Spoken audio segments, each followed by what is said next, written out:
오늘 여러분과 함께 나눌 말씀은 에레미야 46장 13절 말씀부터 28절 말씀까지의 내용입니다. 자, 오늘 말씀의 내용은 먼저 하나님께서 바벨론이 애굽 땅을 칠 일에 대해서 에레미야에게 예언하게 하십니다. 유다의 요하난과 그와 함께 했던 사람들이 애굽에 내려가서 애굽을 의지했을 때 결과는 애굽이 멸망하게 된다는 사실이죠. 그러므로 나라의 힘을 의지하지 말고 사람을 의지하지 말고 하나님을 의지하라 하는 것입니다. 하나님은 우리의 피난처시요 힘이시니 환난 중에 만날 큰 도움이시라. 하나님이 진정한 피난처고 힘이시고 우리에게 도움을 주신다 하는 내용입니다. 더 나아가서 마지막 27절 28절에는 애굽의 심판을 두려워 말라고 하시면서 그 심판 이후에 우리들에게 이스라엘의 구원을 약속해 주는 내용을 보게 됩니다. 하나님은 역사를 주관하시며 하나님의 언약 백성인 이스라엘의 남은 자를 구원해 주시는 놀라운 은혜의 하나님이심을 여러분 믿고 여러분과 제가 예수 믿고 구원받고 하나님의 자녀로서의 삶을 살고 있음을 기억하며 하나님이 우리와 함께 하심을 오늘도 믿고 믿음으로 살아갈 수 있는 한날이 될 수 있기를 바랍니다. 자, 그러면 오늘 말씀 먼저 들어가 보도록 하겠습니다. 하나님께서 바벨론이 애굽 땅에 칠 일에 대해서 예언하신 내용 봅니다. 13절입니다. 바벨론의 느부갈네살 왕이 와서 애굽 땅을 칠 일에 대하여 선지자 에레미야에게 이르신 여호와의 말씀이니라. 자, 우리는 계속적으로 봅니다. 에레미야가 40년 동안 사역을 감당하는데 그 길은 힘든 길이지만 우주 만물을 창조하시고 역사를 주관하시는 하나님이 늘 말씀을 통하여 만나 주신다는 것입니다. 그러므로 그 은혜로 에레미야는 어려운 시대에 어려운 사명을 감당할 수 있었던 것입니다. 오늘도 여러분과 제가 에레미야처럼 이 시대에 어려운 시대에 하나님이 주신 말씀을 늘 듣고 은혜 받고 살아가야 될 줄 믿습니다.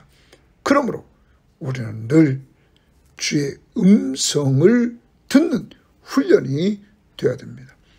오늘도 이 시간 여러분과 말씀으로 함께하게 하신 하나님 앞에 감사하고 늘 말씀을 가까이 할 수 있기를 바랍니다. 자, 그 다음에 우리들에게 보여주는 것은 하나님께서 애굽을 향하여 심판을 선포하는 내용이 14절 말씀부터 26절 말씀까지의 내용입니다. 자, 애굽에 대한 심판 선포는 하나님께서 그들을 몰아내신 까닭임을 우리는 알게 됩니다. 자, 14절을 봅니다. 너희는 애굽에 선포하며 믹돌과 놉과 다바네스에 선포하여 말하기를 너희는 굳건히 서서 준비하라. 내 사방이 칼에 삼켰느니라. 내 사방이 칼에 삼켰다. 이것은 이제 망하는 이러한 역사가 이루어지는 모습을 보여주고 있는 것입니다. 그런데 여기 등장했던 믹돌이나 다바네스를 우리는 본다면 이 믹돌이나 다바네스나 놉은 여러분 44장 1절에서 요하난과 유다 백성 중 그와 함께 했던 사람들이 내려가서 흩어져 고했던 그곳입니다. 그것을 하나님이 친다는 것입니다. 그러므로 요한과 그와 함께했던 사람들은 결과적으로 심판받을 것을 말씀해주고 있는 것입니다.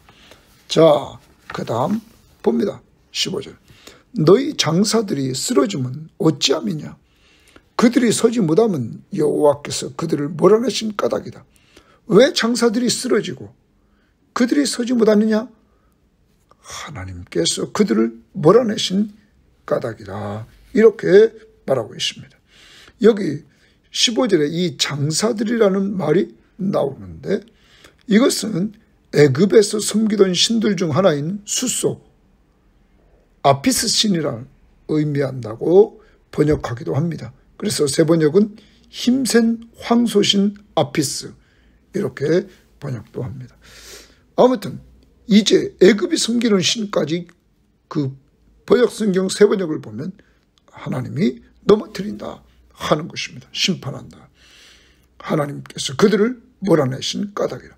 그러므로 역사를 주관하시는 분은 하나님이시라는 사실을 우리는 기억해야 될 것입니다.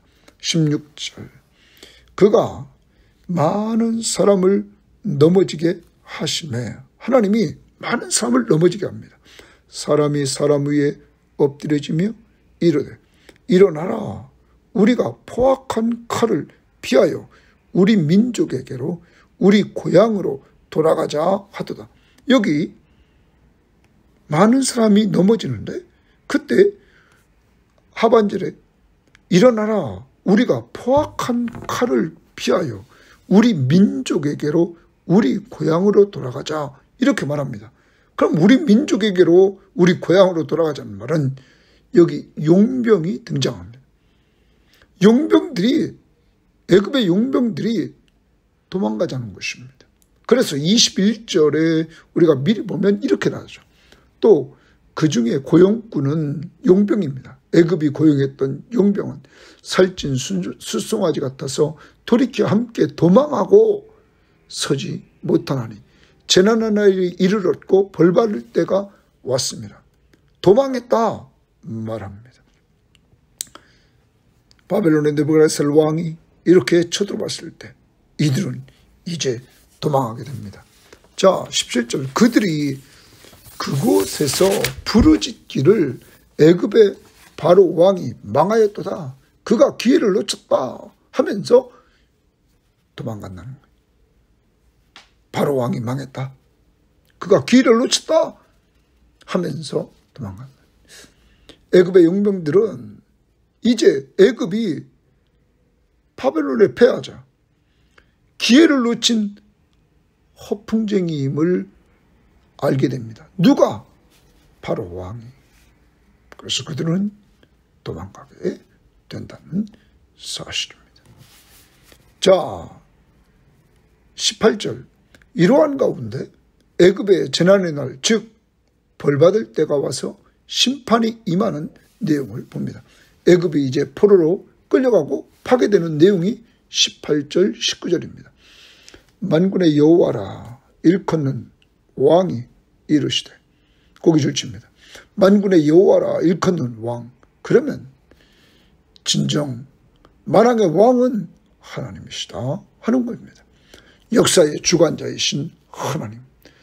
당대의 바벨론이 이제 애굽을 치지만 바벨론은 하나님의 도구일 뿐이었다는 것이죠. 자, 만군의 여호와라 일컫는 왕이 이르시되 나의 삶으로 맹세하노니 그가 과연 산들 중에 다불같이 해변에 갈멜같이 오리라. 애굽에 사는 딸이여, 너는 너를 위하여 포로의 짐을 꾸리라. 이제 포로의 짐을 꾸려는 포로가 될 것이다. 노비 황무하며, 노브는 애굽의 수도입니다. 애굽의 수도인 노비 황무해지며 불에 타서 주민이 없을 것입니다. 유다 땅 예루살렘이 멸망할 때 그랬던 것처럼 애굽의 수도인 노비 황무해지며 불에 타서 주민이 없을 것이다. 이렇게 지금 말합니다. 이제 애굽은 패배합니다. 패배한 그 모습을 보여줍니다. 20절입니다. 애굽은 심히 아름다운 암송아지일지라도 아름다운 암송아지는 아름다운 문화를 표현한다고 어떤 성경학자는 말합니다. 그 아름다운 문화를 가지고 있는 이러한 좋은 나라였다는 거죠. 그런데 북으로부터 새파리떼가 줄곧 오리라. 북쪽에서 계속 새파리떼가 몰려온다는 것이죠. 더 나갑니다. 계속 귀찮게 하는 벌레가 계속 몰려온다는 거예요. 또 그중에 고용꾼은 아까도 말씀드렸습니다. 용병입니다. 살찐 숫송아지 같아서 돌이켜 함께 도망하고 서지 못하였나니 재난의 날이 이르렀고 벌받는 때가 왔습니다. 이제 벌받는 때 재난의 날이 와서 이제 이 고용꾼들, 용병들이 도망가는 모습을 보여주고 있는 것입니다. 자, 그러는 가운데서 우리가 22절을 말씀을 보면 이렇게 말합니다. 애굽의 소리가 뱀의 소리 같으리니 이렇게 말합니다. 애굽의 소리가 뱀의 소리 같다. 이는 그들의 군대가 벌목하는 자 같이 도끼를 가지고 올 것이다 라고 말합니다. 벌목하는 자가 도끼를 가지고 오는 것처럼 이렇게 올 것이다. 여러분, 이렇게 와서는 그 다음 봅니다. 여호와의 말씀이니라. 그들이 황충이보다 많아서 셀 수 없으므로 조사할 수 없는 그의 수풀을 찍을 것이다. 황충이보다 많이 온다. 이렇게 지금 말하고 있는 것입니다. 애굽이 엄청난 패배가 이루어질 것을 이렇게 말하고 있는 것입니다. 자, 이러한 가운데서 이제 애굽이 바벨론이 다불산과 갈멜산처럼 크고 강하여서 새파리와 황충떼처럼 많은 수가 치러 온다는 말. 도끼를 들고 벌목하는 자처럼 잔인하게 애굽을 쓰러뜨린다는 거죠. 그 다음 봅니다. 24절 말씀입니다. 딸 애굽이 수치를 당하여 그렇게 강력한 힘 그리고 그 아름다운 문화를 가지고 있던 애굽이 이렇게 바벨론에 의해서 무너지니까 수치를 당하여 북쪽 백성의 손에 부침을 당하리로다. 바벨론에게 망한다는 사실을 보여주고 있는 것입니다. 자, 그리고 그 다음 우리가 봅니다. 25절입니다. 만군의 여호와 이스라엘의 하나님께서 말씀하시니라. 거기 줄칩니다. 하나님이 말씀하십니다. 보라, 내가 동그라미 칩니다. 하나님이 너의 아몬과 바로와 애굽과 애굽 신들과 왕들 곧 바로와 및 그를 의지하는 자들을 벌할 것이다. 거기 줄칩니다. 너의 아몬, 바로, 애굽 신들, 왕들 곧 바로와 및 그를 의지하는 자를 하나님이 벌하신다 라고 말하고 있는 것입니다. 누가 이 말을 합니까? 하나님이. 사랑하는 여러분, 하나님 외에는 신이 없습니다. 우리가 하나님만 의지해야 될 것을 우리들에게 알려주고 있습니다. 특히 앞부분에 내가 너의 아몬이라, 그것은 이집트의 신 중에 하나입니다. 그러므로 이집트는 신들의 제국이었다는 거죠. 그런데 여러분, 신은 누가 만들었습니까? 사람이. 우주 만물을 창조하신 하나님은 유일하신 하나님이십니다. 우리가 믿는 성부, 성자, 성령 삼위일체 하나님이십니다. 그 외에는 없단 말이에요.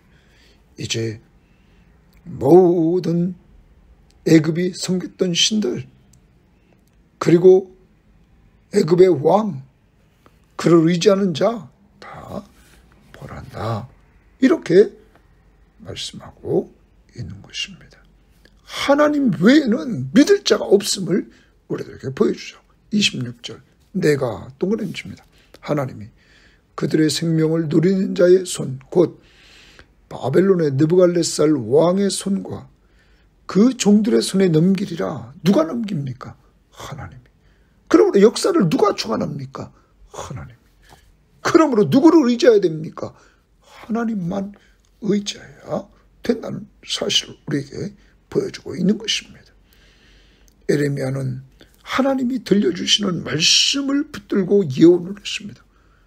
그가 예언한 대로 나라 바벨론에 의해서 망했습니다. 그가 예언한 대로 애굽도 바벨론에 의해서 이렇게 갈그미스 전투에 지고 또한 나중에는 이렇게 망하게 된다는 사실을 보여주고 있습니다. 그런데 그 이유는 뭡니까? 하나님이 넘기셨다라고 말합니다. 역사를 주관하시는 하나님이심을 보여줍니다. 26절 하반절, 그럴지라도 그 후에는 그 땅이 이전같이 사람 살 곳이 되리라. 여호와의 말씀이니라. 애굽이 바벨론의 느부갈네살 왕의 손에 넘겨지지만 회복의 때가 온다는 사실을 말씀해주고 있습니다. 자, 여러분, 요하난과 함께한 유다인들이 이렇게 애굽을 의지하고 내려가서 있던 그들에게, 그들이 머물던 지역에 심판이 온다는 거예요. 역사를 통하여 우리에게 무엇을 보여줍니까? 진정한 역사의 주관자이신 하나님만 의지해야 될 것을 우리들에게 말씀해주고 있다는 것이죠. 시편을 본다면 시편에서 우리들은 46편 1절 말씀을 우리는 봅니다. 하나님은 우리의 피난처시요 힘이시니 환난 중에 만날 큰 도움이시라. 어려움이 다가올 때 하나님 앞에 피남, 거기서 하나님은 힘을 주십니다. 그리고 환난 중에 만날 큰 도움이 되십니다. 환난 중에 도움을 주십니다. 그런데 그 하나님이 어디 계실까요? 7절에 만군의 여호와께서 우리와 함께 하시니 야곱의 하나님은 우리의 피난처시로다. 우리의 피난처가 멀리 있지 않고 우리와 함께 하신다는 거예요. 11절 말씀에도 만군의 여호와께서 우리와 함께 하시니 야곱의 하나님은 우리의 피난처시로다. 오늘은 여러분과 함께 하시는 예수 그리스도, 그가 우리의 피난처시며 그에게 피하는 자에게 힘을 주시고 큰 도움을 주심을 믿고 그만 의지하며 살아야 되는 것입니다. 사랑하는 여러분, 우리는 계속적으로 에레미야서를 통하여서 수없이 많이 봐온 말씀이 있습니다. 에레미야 17장 5절 말씀에 보면 여호와께서 이와 같이 말씀하시니라. 무릇 사람을 믿으며 바로 왕을 믿고 육신으로 그의 힘을 삼고 마음이 여호와에게서 떠난 그 사람은 저주를 받을 것이다. 하나님을 믿지 않고 사람과 다른 나라의 힘을 믿고 산다면 저주를 받는다. 그는 사막의 떨기나무 같아서 좋은 일이 오는 것을 보지 못하고 광야 간조한 땅, 건건한 땅, 사람이 살지 않는 땅에 살리라. 사람이 살지 않는 사막에 어떻게 삽니까? 죽는 거죠. 망하는 거죠. 그러나 무릇 여호와를 의지하며 여호와를 의뢰하는 그 사람은 복을 받을 것이다. 하나님을 의지하며 사는 사람은 복을 받는다. 사람을 믿고 사람을 의지하는 사람은 망한다. 여러분, 그러므로 오늘도 예수 그리스도를 믿고 의지하며 살 때 복이 있는 줄 믿습니다. 8절에 그는 시냇가에 심어진 나무가 그 뿌리를 강변에 뻗치고 더위가 올지라도 두려워하지 아니하며 그 입이 청청하며 가무는 해에도 걱정이 없고 결실이 그치지 아니함 같으니라. 여러분, 두려움도 없고 걱정도 없고 결실이 있는 놀라운 역사가 여호와를 의지하는 자에게 있다는 사실입니다. 그러므로 오늘도 예수만 믿고 의지하는 복 있는 삶, 걱정이 없고 두려움이 없고 결실이 있는 삶이 되기를 바랍니다. 그 예수는 오늘도 여러분과 함께 하십니다. 그를 믿고 의지하여서 힘을 얻고 도움을 받으시기를 바랍니다. 27절 내 종 야곱아 두려워하지 말라 말합니다. 두려워하지 말라 주치며 두려워하지 말라 이스라엘아 놀라지 말라.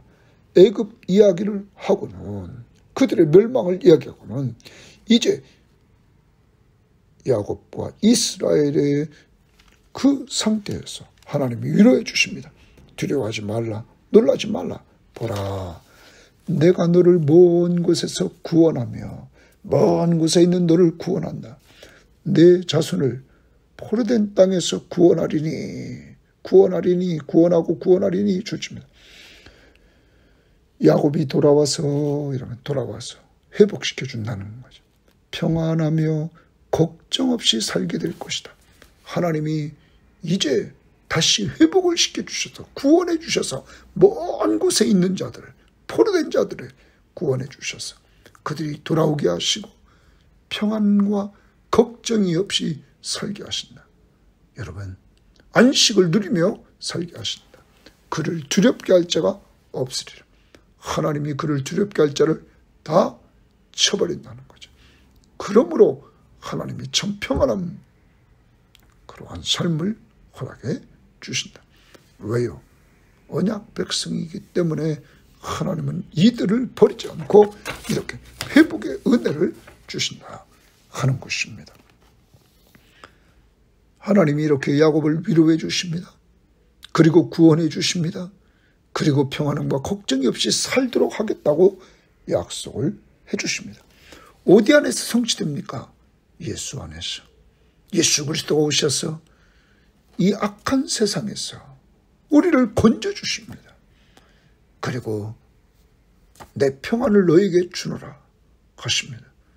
우리 너희 마음에 근심하지도 말고 두려워하지도 말라고 말씀하시면서 내 평안을 너에게 준다고 말씀하십니다. 이러한 은혜를 여러분과 제가 예수 그리스도를 통하여 누리게 하심을 감사합니다. 28절 여호와의 말씀이니라. 내 종 야곱아 내가 너와 함께 있나니 줄집니다. 내 종 야곱아 내가 너와 함께 있나니 두려워하지 말라. 또 위로해 주십니다. 두려워하지 않는 이유는 내가 너와 함께하고 있다 말합니다. 내가 너와 함께하고 있다. 그러니까 두려워하지 마라. 오늘 여러분과 저에게 들려주시는 말씀입니다. 내가 너와 함께하고 있다. 두려워하지 마라. 여러분 시편 아까 46편에서도 우리 계속 봤습니다. 하나님이 어디 계십니까? 내가 너와 함께한다 말씀했습니다. 그러므로 우주 만물을 창조하신 하나님, 우리를 죄에서 구원하신 하나님, 죽은 자 가운데서 부활하신 하나님, 그가 우리와 함께 하십니다. 오늘도 그러므로 두려워하지 말라. 내가 너를 흩었던 그 나라들을 다 멸할지라도, 흩었던 너를 흩어지게 만들었던 그 나라들을 다 멸할지라도 너는 사라지지 아니하리라. 너는 사라지지 않아. 왜냐하면 하나님의 백성이기 때문이야. 나는 너희 하나님이 되고 너희는 내 백성이 되기 때문이다. 그러면서 이렇게 말합니다. 내가 너를 법도대로 징계할 것이요. 내가 법도대로 징계는 해. 결코 무죄한 자로 여기지 아니하리라 하시니라. 죄 없는 자로 여기지 않는다는 거예요. 징계한다는 거예요. 왜 징계할까요? 사랑하기 때문에. 사랑하는 자식이기 때문에 하나님이 징계를 한다는 것이죠. 그래서 여러분, 하나님이 절대 이들을 버리지 않습니다. 이들과 함께 하시면서 이들을 위로하고 구원해 주시고 그리고 평안함과 걱정이 없도록 살게 하십니다. 그런데 이들이 이 땅에 살아가는 동안 법도대로 징계는 한다는 거예요. 그러면 여러분, 이들이 죄 없는 것이 아니죠. 하나님이 징계하는 이유가 뭘까요? 이들이 잘못할 때 징계하는 이유가 뭘까요? 히브리서 12장 8절에 보면 징계는 다 받는 것이거늘 너희에게 없으면 징계가 없으면 사생자여 친아들이 아니니라. 그러므로 하나님의 자녀이기에 징계한다는 거죠. 또 우리 육신의 아버지가 우리를 징계하여도 공경하거니 하였거든 하물며 모든 영의 아버지가 더욱 복종하며 아버지께 더욱 복종하며 살려하지 않겠느냐. 그들은 잠시 자기 뜻대로 우리를 징계하여도 육신의 아버지가 자기 뜻대로 우리를 징계하여도 오직 하나님은 우리 유익을 위하여 그의 거룩하심에 참여하게 하시느니라. 하나님의 징계는 우리의 유익을 위하여 하시는데 그의 거룩하심에 참여하게 하신다. 무릇 징계가 당시에는 즐거워 보이지 않고 슬퍼 보이나 후에 징계받은 후에 그로 말미암아 징계로 말미암아 연단을 받은 자들은 의와 평강의 열매를 맺느니라. 평강의 열매가 징계 후에 있다는 거예요. 평안함을 누린다는 거죠. 의와 평화를 누린다는 거예요. 그러므로 피곤한 손과 연약한 무릎을 일으켜 세우고 너희 발을 위하여 곧은 길을 만들어 저는 다리로 하여금 어그러지지 않고 고침을 받게 하라. 징계의 목적은 고쳐주려고 했다는 거죠. 사랑하는 여러분, 사랑하는 아버지가 자식의 연약한 부분을 징계를 통하여 회복을 시켜주고 그에게 거룩함에 참여시키고 의와 평강을 얻게 하고 그가 온전히 고침받게 하는 역사가 이루어지게 된다는 사실입니다. 이제 우리는 역사를 돌아보면 하나님이 자기 백성을 사랑하고 있음을 우리는 봅니다. 첫 출애굽 때를 봅니다. 애굽은 온갖 재앙으로 괴로움을 당하고 있을 때 이스라엘 지역은 재앙이 임하지 않았습니다. 하나님이 지켜주셨다는 것입니다. 오늘 말씀도 보십시오. 애굽이 망합니다. 애굽이 하나님 앞에서 재앙을 받습니다.